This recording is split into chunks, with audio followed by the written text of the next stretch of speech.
Good morning, everyone.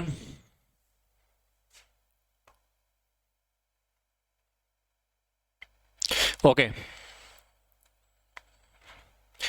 A business where only male members can become partners is एक ऐसा business जहां पर केवल पुरुष सदस्य ही साझेदार हो सकते हैं, उसको क्या कहते हैं? Limited partnership business, joint Hindu family business, cooperative form of business, या export and import form of business, या limited liability partnership business? Yes, joint Hindu family business. Joint Hindu family business एक ऐसा बिजनेस है जिसमें परिवार के सभी पुरुष सदस्य ही मेंबर्स होते हैं। ठीक है, तो इस बिजनेस में जन्म से ही जो भी सदस्य होते हैं पुरुष वाले, उनको ही पार्टनर माना जाता है। और हमारे पास एक जो मेन बड़ा मेंबर होता है उसको हम कर्ता बोलते हैं, जो कि परिवार का सबसे बुजुर्ग या ओल्ड एज पर्सन होता है, मेंबर होता है, तो इसको हम कर्ता बोलते हैं या मुखिया भी बोलते हैं। तो डेफिनेटली इस क्वेश्चन का आंसर हमारा जॉइंट हिंदू फैमिली बिजनेस ही है। नेक्स्ट क्वेश्चन इज, संयुक्त हिंदू परिवार में कर्ता का दायित्व क्या है? संयुक्त परिवार में उसकी हित की सीमा तक, या अनलिमिटेड, या परिवार की पूर्ण संपत्ति सीमा तक, या सभी सदस्यों के व्यक्तिगत संपत्तियों की सीमा तक? Yes, unlimited. जो परिवार के अंदर जो कर्ता होता है, संयुक्त हिंदू परिवार के अंदर जो कर्ता होता है उसका लायबिलिटी तो होता है अनलिमिटेड, बट बाकी के जो मेंबर्स होते हैं उनकी लायबिलिटीज लिमिटेड होती हैं। Next one is, name of the form of business organisations where the manager is known as karta. ऐसा कौन सा बिजनेस ऑर्गेनाइजेशन है जिसमें हम कर्ता को मैनेजर के नाम से भी जानते हैं? डेफिनेटली जॉइंट हिंदू फैमिली आएगा। ठीक है, तो उसी के अंदर तो होता है कर्ता।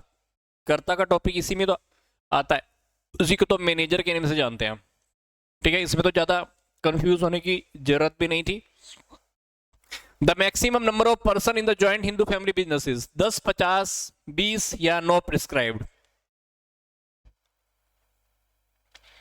यस, जॉइंट हिंदू फैमिली के अंदर कोई भी मैक्सिमम लिमिट नहीं है, कोई भी प्रिस्क्राइब्ड लिमिट नहीं है, तो डेफिनेटली हमारा नॉट प्रिस्क्राइब्ड आएगा। क्योंकि जैसे ही कोई बच्चा जन्म होता है वैसे ही वो बिजनेस के परिवार का सदस्य बन जाता है। तो HUF के अंदर, हिंदू अनडिवाइडेड फैमिली के अंदर जो मेंबरशिप होती है वो जन्म से ही हमको मिल जाती है।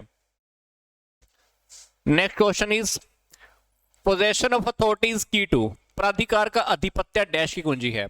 Organization, departmentation, centralization, span of management, या ऑपरेशंस रिसर्च?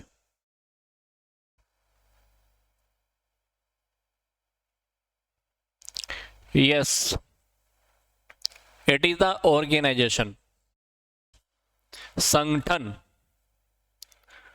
ठीक है, एक ऑर्गेनाइजेशन का निर्माण कैसे होता है? उसके कर्मचारियों के बीच अथॉरिटीज के बंटवारे के आधार पर होता है, काम के बंटवारे करते हैं।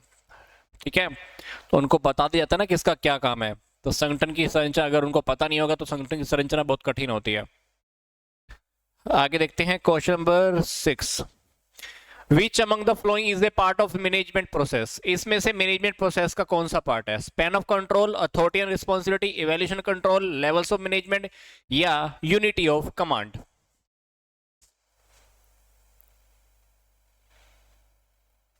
इसमें से कौन सा प्रबंधन प्रक्रिया का एक भाग है? बताओ।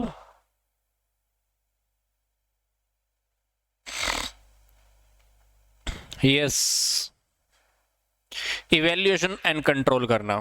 ठीक है, तो क्योंकि planning, organising, staffing, directing, controlling, evaluation ये सारे के सारे आते हैं ना, तो डेफिनेटली इवैल्यूएशन कंट्रोल थोड़ा सा इन्होंने डिफरेंट तरीके से दे दिया, it's okay, but evaluation control क्योंकि हमारी पूरी मैनेजमेंट की प्रोसेस होती है, planning, organising, staffing, directing, controlling, उसी में तो सब आता है ना। नेक्स्ट देखते हैं, globalisation enhancing the international flow of. Globalisation किस से एनहांस क्या होता है? इंटरनेशनल फ्लो किसका एनहांस होता है? लेबर का, कैपिटल का, टेक्नोलॉजी का, या ऑल और करेक्ट? सारी चीजें ही बढ़ती है ना, है ना।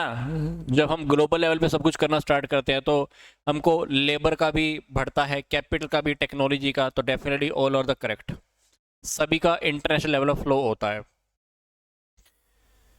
Question number 8, the main pattern of the international trade है, अंतरराष्ट्रीय व्यापार का जो मुख्य संरक्षण है क्या है? आईएमएफ, वर्ल्ड बैंक, डब्ल्यूटीओ व आईडीए।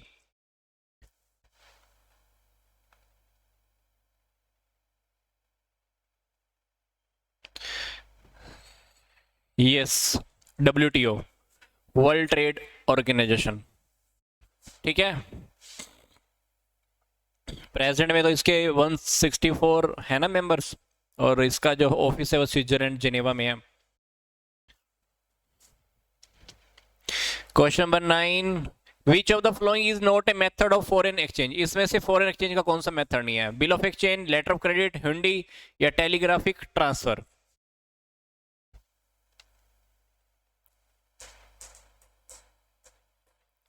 इंटरनेशनल ट्रेड का एक्सचेंज मेथड नहीं है।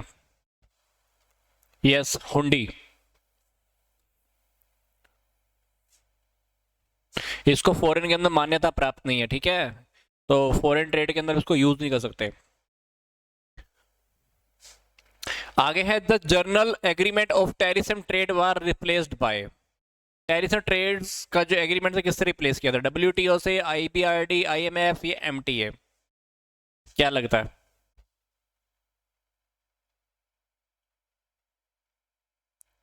किसने रिप्लेस किया था? यस, डब्ल्यूटीओ ने। It was replaced by the WTO. ठीक है, तो गेट की स्थापना हुई थी ना जब 1947, और डब्ल्यू की स्थापना हुई थी डब्ल्यूटीओ की 1995 के अंदर। तो डब्ल्यूटीओ की स्थापना उरुग्वे द्वीप के 15 अप्रैल 1994 के समझौते के द्वारा हुई थी। तो डेफिनेटली इसको डब्ल्यूटीओ ने ही एस्टेब्लिश किया था, प्रस्थापित कर दिया गया था। आगे है, full form of FIBP is foreign investment dashboard. ठीक है, पैकिंग, प्रमोशन, पब्लिक या प्राइवेट? ये क्वेश्चन तो बहुत सिंपल सा है।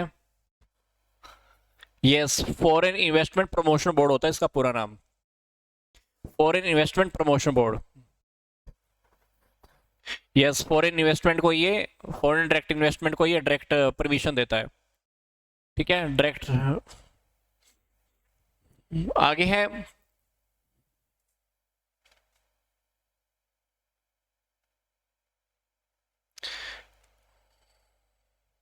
विश्व में बहुराष्ट्रीय निगमों के तीव्र प्रगति के क्या कारण है?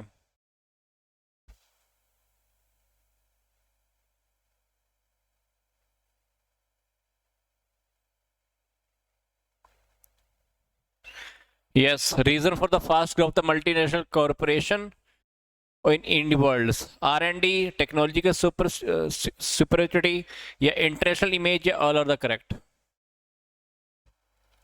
यस, सारी करेक्ट है। इंटरनेशनल इमेज की वजह से, टेक्नोलॉजी की वजह से भी, रिसर्च एंड डेवलपमेंट, ये सारी चीज़ें हो रही हैं, तभी के लिए इंटरनेशनल लेवल पर हमारा प्रोग्रेस या ट्रेडिंग हो रहा है। आगे है, Bharat Sanchar Nigam limited was set up in the year dash dash dash under the new telecom policy. 1980, 2011, 2000 या 1985? 1985। Yes, 2000 B. 2000 के ऑडियो में स्थापित किया गया था, तो 1 अक्टूबर 2000 का दिन था। तो BSNL का जो मेन हेड ऑफिस है वो दिल्ली में है, और इंडिया में ये लगभग 60% वायर टेलीकॉम मार्केट के शेयर के साथ सबसे बड़ी और वायरलेस टेलीकॉम 4th सबसे बड़ी कंपनी है वायरलेस टेली मार्केट में, 4th। अदरवाइज 60% एरिया कवर कर रहा है। Charter party is used in export trade, in import trade, in internal trade, या none of these?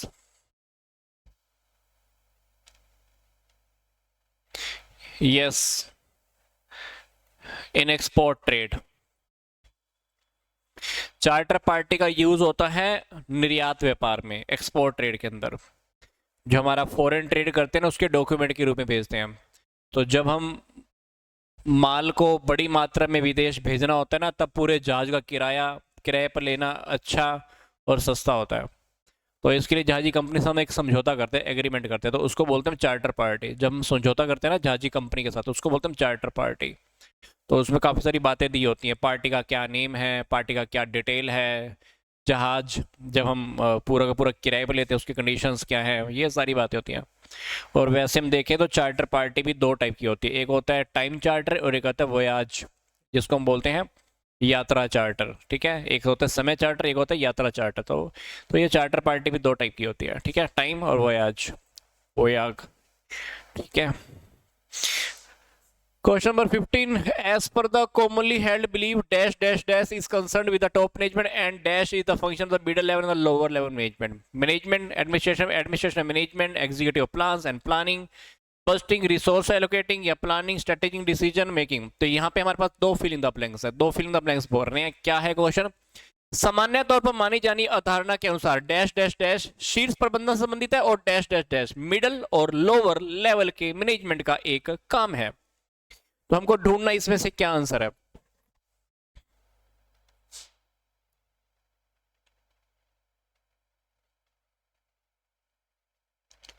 Yes, administration top का, मैनेजमेंट का नीचे, मिडिल और लोअर लेवल के मैनेजमेंट का काम है, ठीक है। यस, एडमिनिस्ट्रेशन काम पूरा टॉप लेवल का होता है, ठीक है। आगे है which of the following sentences foreign exchange for the import good. माल के आयात के संदर्भ में निम्न में से कौन सा विदेशी विनिमय स्वीकृत करता है? Exchange bank, reserve Bank of India, ministry of external affair of GOI या नन ऑफ द अबोव। तो माल का जब हम आयात करते हैं, इंपोर्ट करते हैं, उस रिलेशन में कौन सा विदेशी विनिमय स्वीकृत करता है?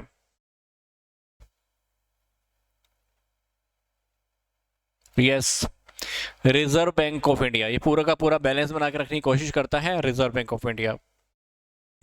Next one is the World Trade Organisation started functioning legally on 1 January 1991, 95, 1991 या none of the above. WTO ने लीगली कब काम करना स्टार्ट किया था? यस, ये क्वेश्चन हमारा पहले भी आया था। डेफिनेटली इसने काम करना स्टार्ट किया था 1 जनवरी 1995 को। तो बी, यस बी हमारा आंसर होगा, बी, ठीक है। ग्लोबल लेवल पर हम ट्रेड को बढ़ाना चाहते थे, इसलिए इसको स्थापित किया गया था, ठीक है। आगे है strongest letter of credit is confirmed, irrevocable या कंफर्म्ड एंड या रिवोकेबल। कौन सा इसमें से? स्ट्रॉन्गेस्ट प्रबलतम उधारी विपत्र,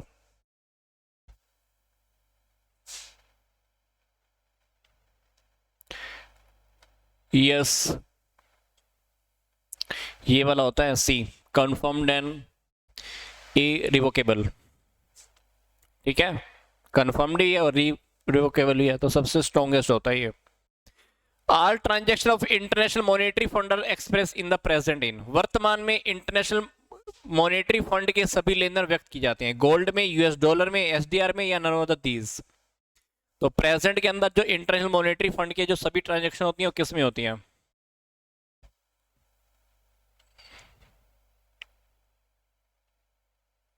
यस, ये सारे एसडीआर के माध्यम से होती हैं। एसडीआर, यस एसडीआर, ठीक है। इंटरनेशनल मॉनेटरी फंड की स्थापना आपको पता है ना कब हुई थी? 1945 के अंदर, ठीक है। तो लगभग इसके अराउंड 180-190 मेंबर्स होंगे इस टाइम पे। तो आईएमएफ के 14 डायरेक्टर है, 24 डायरेक्टर हैं जो इसके कामों को देखते हैं। तो इसके अंदर जो भी लेन देन होते हैं ना, वो आज की तारीख में किए जाते हैं। तो ये सारे के सारे एसडीआर के अंदर लेन देन करते हैं, जिसका पूरा नाम है स्पेशल ड्रॉइंग राइट्स। एसडीआर बोले तो स्पेशल ड्रॉइंग राइट्स, ठीक है। Next one is World Trade Organisation came into existence. कब एग्जिस्टेंस में आया था? ये क्वेश्चन हमारा आई थिंक पहले भी रिपीट हो चुका है, ठीक है। 1995 में ही आया था ना। पहले तो गेट था, फिर गेट की जगह इसने ले लिया। SAARC secretariat is situated in. SAARC का सचिवालय कहाँ है? पाकिस्तान में, इंडिया में, भूटान में या नेपाल में? South Asian Association for Regional Cooperation, SAARC. South Asian Association for Regional Cooperation, yes. इसकी स्थापना हुई थी 8 दिसंबर को 1985, सार्क चार्टर के द्वारा हुई थी। इसके लगभग 8 मेंबर्स है और 9-10 आई थिंक सुपरवाइजर्स हैं। तो इसका जो सचिवालय है, इसका जो सेक्रेटरी है वो काठमांडू नेपाल में है। तो डेफिनेटली हमारे यहाँ पे ऑप्शन काठमांडू तो दिया नहीं हुआ, नेपाल दिया हुआ है डायरेक्ट, तो नेपाल को आप टिक कर सकते हैं, ठीक है। सार्क। आगे देखते हैं which one of the flowing countries not a member of Asian, इसमें से कौन सा आसियन का सदस्य नहीं है? सिंगापुर, जापान, ब्रुनेई या थाईलैंड?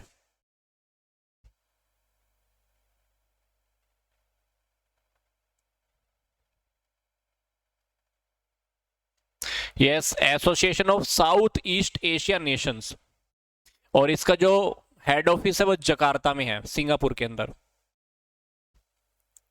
एस्टेब्लिशमेंट 8 अगस्त 1967 को हुई है इसकी, ठीक है। तो डेफिनेटली हमारे पास सी आंसर है।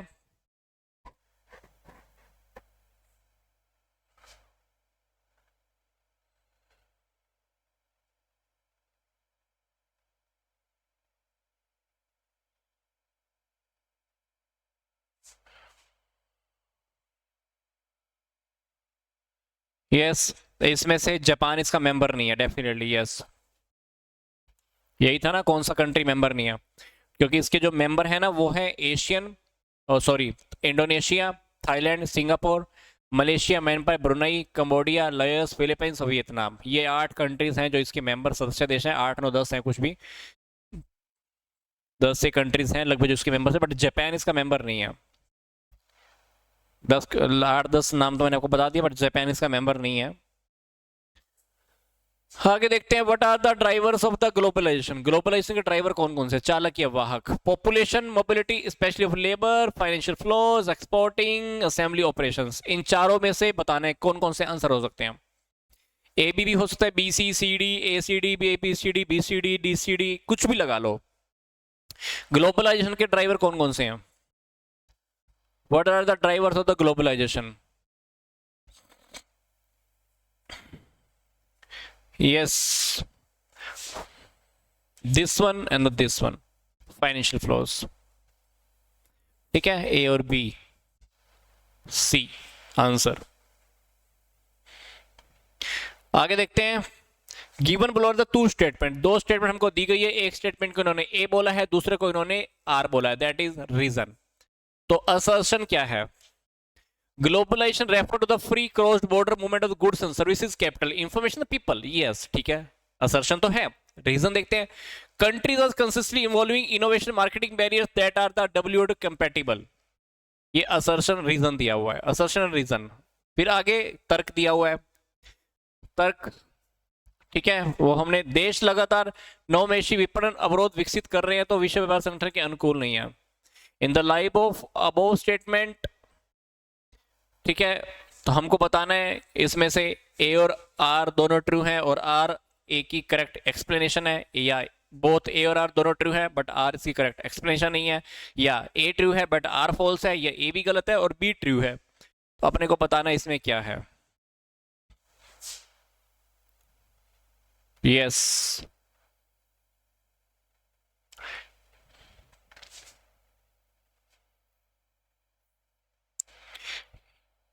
दोनों ट्रू हैं बट आर ए की ट्रू एक्सप्लेनेशन नहीं है, ठीक है। यस, सही सही सही, बिल्कुल सही।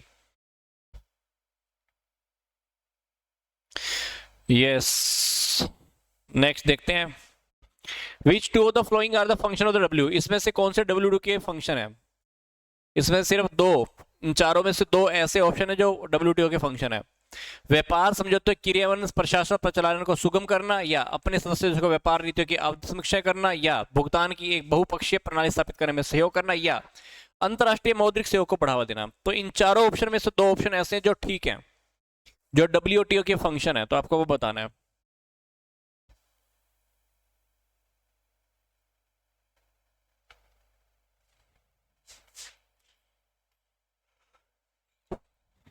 तो ए और बी के अकॉर्डिंग देखें तो हमारे पास डी आंसर है, ठीक है, क्योंकि ए और बी यहां रखा हुआ है डी के अंदर। तो जो भी प्रॉब्लम हमारी आ रही थी ना उसको दूर करने के लिए ये किया गया था, ठीक है।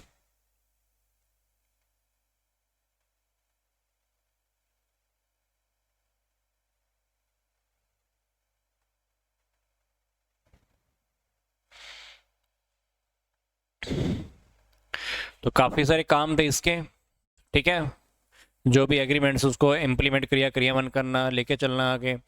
आगे है which is not the element of the marketing mix. इसमें से मार्केटिंग मिक्स का कौन सा फैक्टर नहीं है, एलिमेंट नहीं है?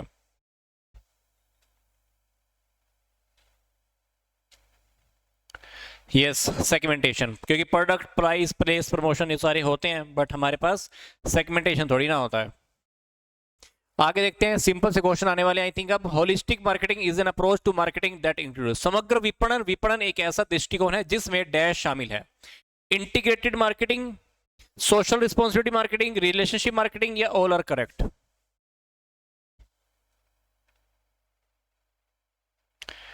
यस, सारे ही आते हैं, all are correct. Integrated marketing, social responsibility marketing, relationship marketing, तो डेफिनेटली ऑल आर करेक्ट।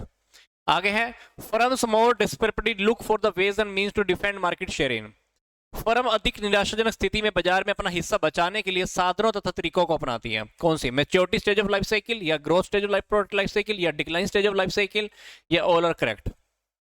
ठीक है, कौन सी कंडीशन के अंदर?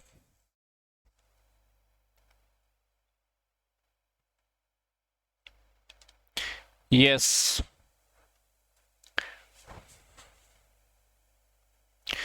Maturity stage of product life cycle, उत्पाद जीवन चक्र का परिपक्वता स्तर, मेच्योर जब प्रोडक्ट हो जाता है ना तब। तो फर्म अत्यधिक निराशाजनक स्थिति में बाजार में अधिक हिस्सा लेने साधनों तरीकों को अपनाती है, क्योंकि मेच्योरिटी बिंदु के बाद प्रोडक्ट की डिमांड में लगातार बढ़ोतरी नहीं होती है। जब एक बार प्रोडक्ट हाई लेवल पे चला गया ना, बिक गया था, मैक्सिमम इतना बेच सकते थे, उसके बाद प्रोडक्ट की सेल ज़्यादा नहीं होने वाली है, तो हम हिस्सेदारी हमारी मार्केट के अंदर कम होनी स्टार्ट होती है, तो डेफिनेटली तब हम ऐसे काम करने स्टार्ट कर देते हैं ज़्यादा हिस्सा लगाने के लिए। आगे है, which of the following is are example या example of direct marketing? Kiosk marketing, telemarketing, सूची पत्र मार्केटिंग, जो कैटलॉग मार्केटिंग बोलती है, ऑल ऑफ द दीज। इसमें से कौन सा डायरेक्ट मार्केटिंग का एग्जाम्पल है?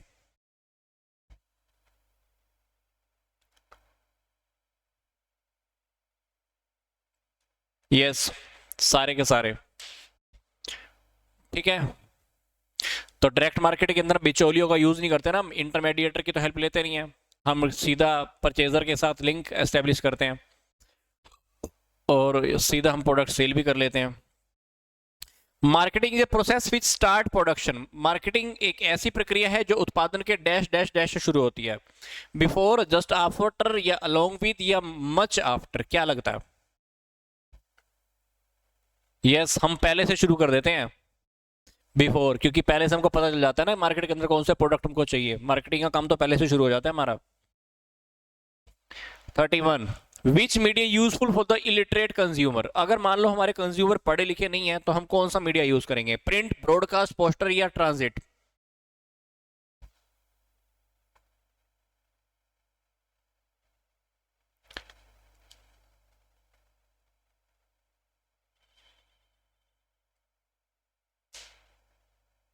Yes, broadcast.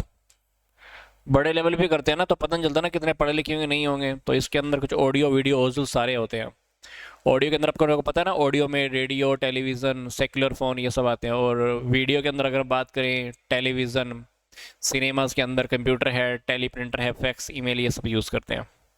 तो अगर हमको लगता है ना कि हमारे ज़्यादा उपभोक्ता पढ़े लिखे नहीं हैं तो हम ऐसे ही यूज़ करते हैं फिर।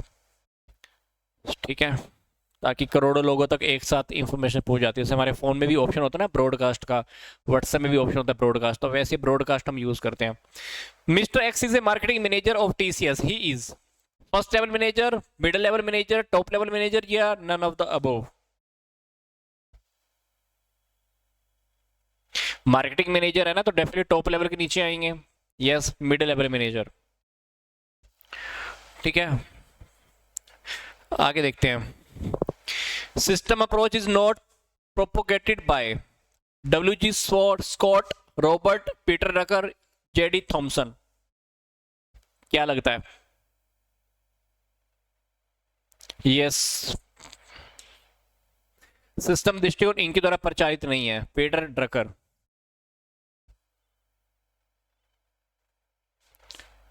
ठीक है, आगे देखते हैं। Advertising can become life and death matter under the which market structure, किस बाजार संरचना के अंतर्गत एडवर्टाइजिंग करना जीवन और मृत्यु का मामला बन जाता है? ड्यूपोली, परफेक्ट मार्केट, ओलिगोपोली, या मोनोपोली?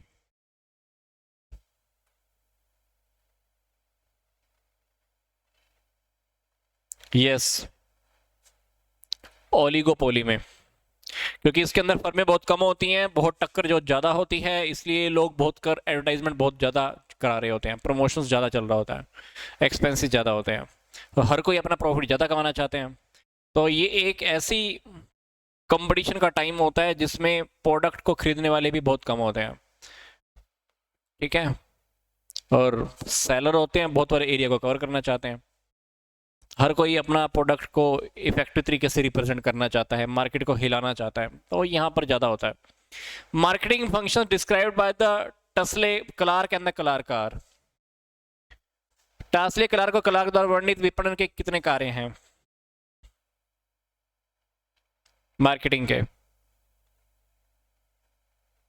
यस 8, ठीक है, ये 8 काम है, ठीक है, इनके द्वारा, जैसे बाइंग, असेंबलिंग, सेलिंग करना, transportation, storage, financing, risk bearing करना, marketing, promotion and the standardisation. 8 फिर से रिपीट कर रहा हूं मैं।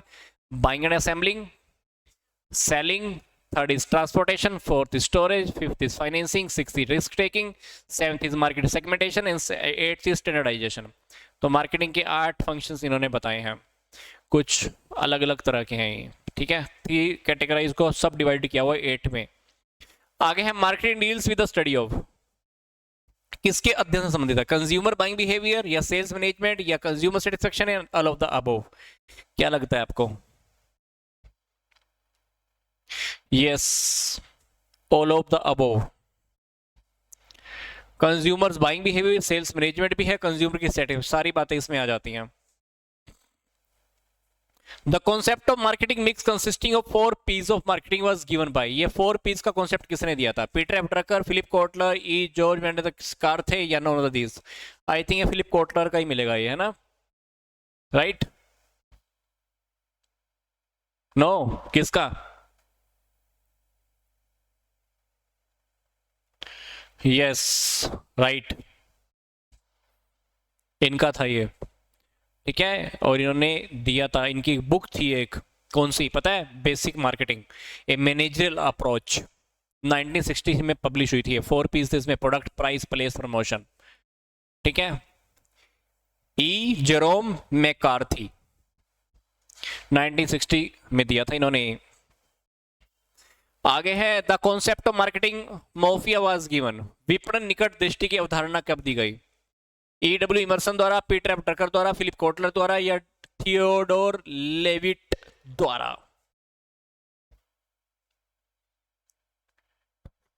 The concept of marketing myopia, निकट दृष्टि, मार्केटिंग की निकट दृष्टि, ये कॉन्सेप्ट किसने दिया था? यस, थियोडोर लेविट 1960 में। इसके अकॉर्डिंग क्या था कि यदि कंपनियां, कोई संस्था है, कोई ऑर्गेनाइजेशन अपने प्रोडक्ट को बेचने की बजाय उपभोक्ता की जरूरत पर अगर हम ज्यादा ध्यान केंद्रित करेंगे तो बिजनेस ज्यादा कर सकते हैं। मतलब हमको ये देखना है कि सामने वाले को चाहिए क्या, अगर हम इस बात पे ज्यादा फोकस करेंगे तो हम ज्यादा प्रॉफिट कमा सकते हैं, अच्छा काम कर सकते हैं, ठीक है। तो सामने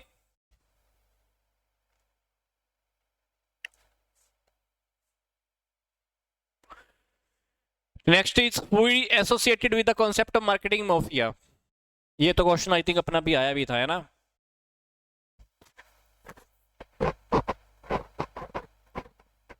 यस,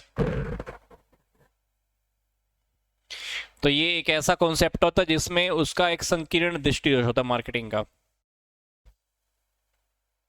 मान लो हम ज़्यादा ब्रॉड विजन नहीं होता, बहुत छोटा सा हमारा देखने का तरीका होता है, जैसे हम क्वालिटी पर ज़्यादा ध्यान देते हैं, अब कस्टमर की ओर हमने ज़्यादा ध्यान ना दिया, तो इस टाइप की मार्केटिंग करते हैं, तो इसको बोलते हैं myopia. Next one is skimming pricing is useful for luxury goods, consumption goods, necessities या इंडस्ट्रियल गुड्स? स्कीमिंग, ये क्वेश्चन आई थिंक हमारा पहले भी कहीं ना कहीं आया था, मलाई उतारने वाली इसको मार्केटिंग बोलते हैं।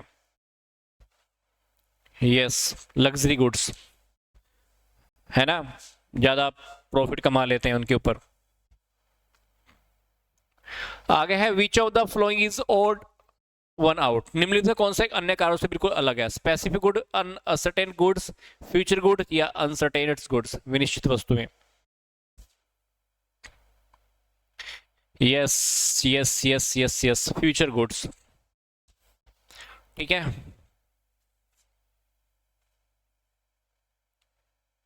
क्योंकि बाकी की तीन ना आपस में कनेक्टेड है, एक ही कैटेगरी में आती हैं, और जबकि फ्यूचर गुड्स इससे थोड़ी सी अलग होती हैं।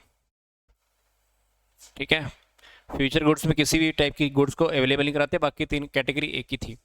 Match the modes of communication in the marketing and there communication platforms. Advertising के सामने ब्लॉग्स लिखा हुआ है, सेल्स प्रमोशन में ब्रोशर बुकलेट्स लिखा हुआ है, वर्ड ऑफ माउथ है मार्केटिंग के अंदर, सेल्स मीटिंग लिखा हुआ है, पर्सनल सेलिंग के अंदर कॉन्टेस्ट लिखे हुए हैं, कॉन्टेस्ट्स प्रतियोगिताएं जिसको कहते हैं, सॉरी। तो ये हमको मैच कराना है। एडवर्टाइजिंग किसके अंडर में आएगा? Sales promotion, word of mouth, personal selling. तो अपने को ये मैच कर रहा है। Question number 42, yes question number 42।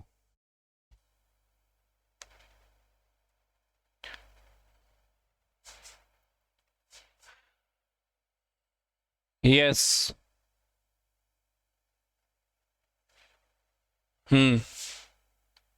तो ये एडवर्टाइजिंग तो आएगा इसके अंडर में, इसके साथ मैच करा दो। ठीक है, ये इसके साथ मैच हो गया। Sales promotion, sales meeting. ठीक है, वर्ड ऑफ माउथ ये हो गया, पर्सनल सेलिंग, सॉरी सी हो गया इसके साथ।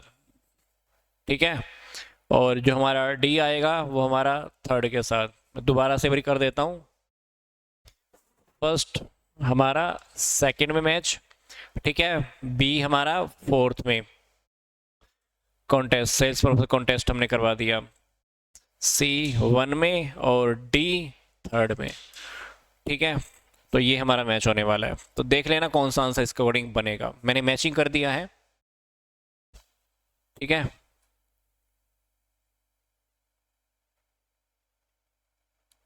विज्ञापन के साथ तो ब्रोशर एंड बुकलेट्स है। सेल्स प्रमोशन में यस, सेल्स प्रमोशन के अंदर अगर हम बात करें तो हमारा आ गया कॉन्टेस्ट, जो भी प्रतियोगिता वगैरह कराते हैं। तो मैच करके आंसर देख लेना। आई थिंक आंसर हमारा, चलो चेक करना, बाकी मैंने मैच कर दिया था, आंसर आप चेक कर लेना उसके according. The retail supply chain does not include, retail supply chain के अंदर कौन सा इंक्लूड नहीं होता? मैन्युफैक्चरर, रिटेलर, होलसेलर या regulator? Yes, regulator.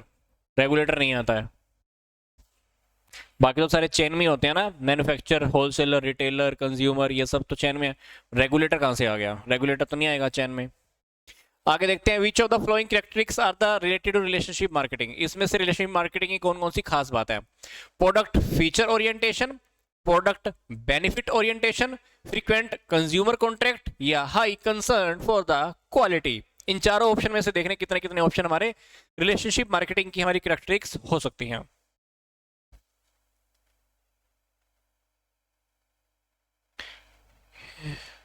Yes, product benefit सब ये रिलेशन बनाने के काम आती हैं।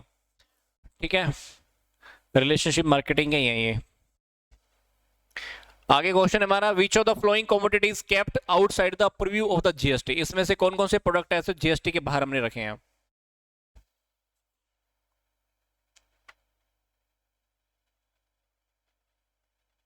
यस, पेट्रोलियम प्रोडक्ट थे बाहर। ठीक है, एक्चुअली बी आप सही बता रहे हो, क्योंकि हमने इसमें शराब, पेट्रोलियम प्रोडक्ट, कच्चा पेट्रोलियम तेल, motor separate petrol, high speed diesel, ये सब नेचुरल गैस, ये सब हमने बाहर रखी है। ठीक है, next one is the Peter F Drucker noted the relationship between the selling and marketing in which of the following terms. उन्होंने मार्केटिंग और सेलिंग में किस में रिलेशनशिप नोटेड किया है? Marketing is a subsidiary company of the selling, या aim of marketing is to make selling superfluous, या the aim of selling is to make marketing superfluous, या selling and marketing are the essentially the same thing. क्या लगता है?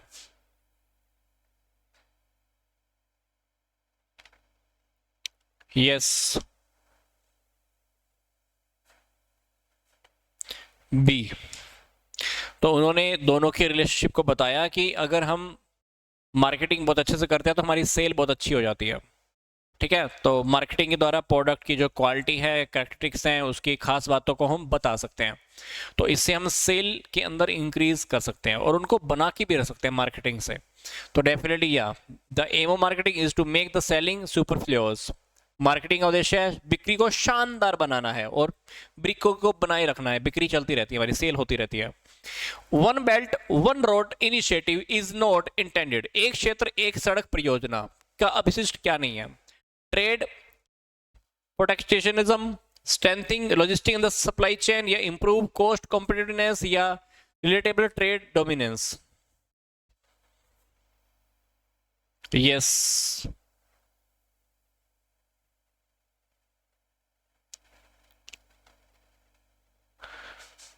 Yes, एक क्षेत्र एक सड़क परिवहन BRI का उद्देश्य क्या था? संभार और आपूर्ति श्रृंखला, सप्लाई चेन को मजबूत करना और कंपटीशन को बढ़ाना, और इस तरह से। जबकि इसका ये परियोजना का ये उद्देश्य ये नहीं है, ट्रेड प्रोटेक्शनिज्म का। Next one is which one of the following demand state consumer of the adequately buying all the products put into the marketplace। निम्नलिखित में से किस मांग में राज्य उपभोक्ता बाजार में सभी उपभोक्ताओं को पर्याप्त मात्रा में खरीद रहे होते हैं? ठीक है, उत्पादों को पर्याप्त मात्रा में खरीद होते हैं। ओवरफुल मार्केट, फुल डिमांड, या रेगुलर मार्केट डिमांड, या latent demand. Yes,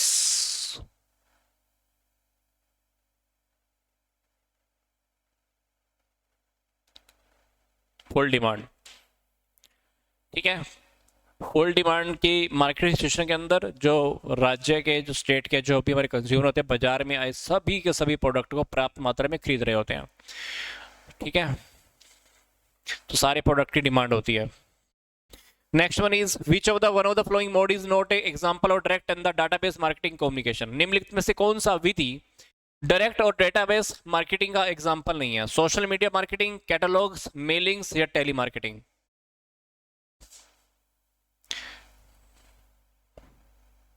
yes, social and tele market media marketing, sorry, social media marketing.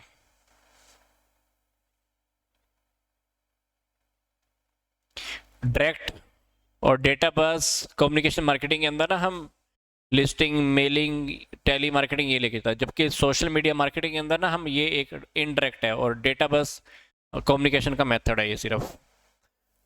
आगे देखते हैं, which among the following is not included in the 7 P's of marketing mix given by the Booms and the Bittner। बूम्स और Bittner द्वारा बताए गए marketing mix के 7 P में क्या शामिल नहीं है? प्रोसेस, पीपल, फिजिकल एविडेंस, या politics.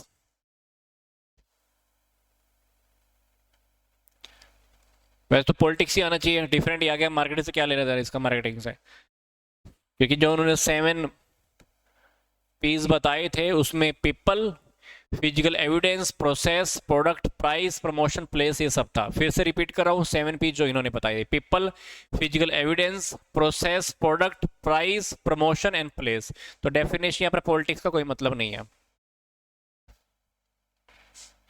Next but last one, advertising method is in when which a commercial is broadcast simultaneously on the several radio station and the television channel is known as। विज्ञापन प्रणाली जिसमें trading advertising एक साथ अनेक radio स्टेशनों या television चैनलों पर एक साथ प्रसारित किया जाता है उसे क्या बोलते हैं? Exclusive drive, intensive campaign, roadside, या रोड ब्लॉक, क्या कहते हैं उसको?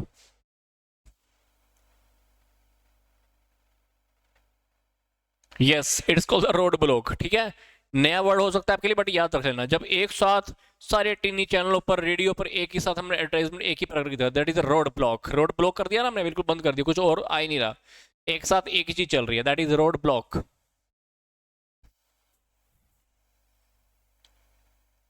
काफी है, ओके, डन डन। पीडीएफ मिल जाएगी इसकी, ठीक है, ओके ओके। नहीं, पीडीएफ नहीं मिल रही है तो कोई बात नहीं, लीशो पे कॉल कर लेना, फिर मिल जाएगी। अगर पीडीएफ नहीं मिल रही तो लीशो ऐप का जो हमारा कॉन्टैक्ट नंबर है वहाँ पे बात कर लेना, आपको पीडीएफ अवेलेबल हो जाएगी। But PDFs are without answer keys, क्योंकि आंसर आपको रिलेटेड वीडियोस में मिल रहे हैं, तो पीडीएफ आपको विदाउट आंसर की ही अवेलेबल हो पाएंगी। Okay, goodbye, take care, will see you tomorrow again.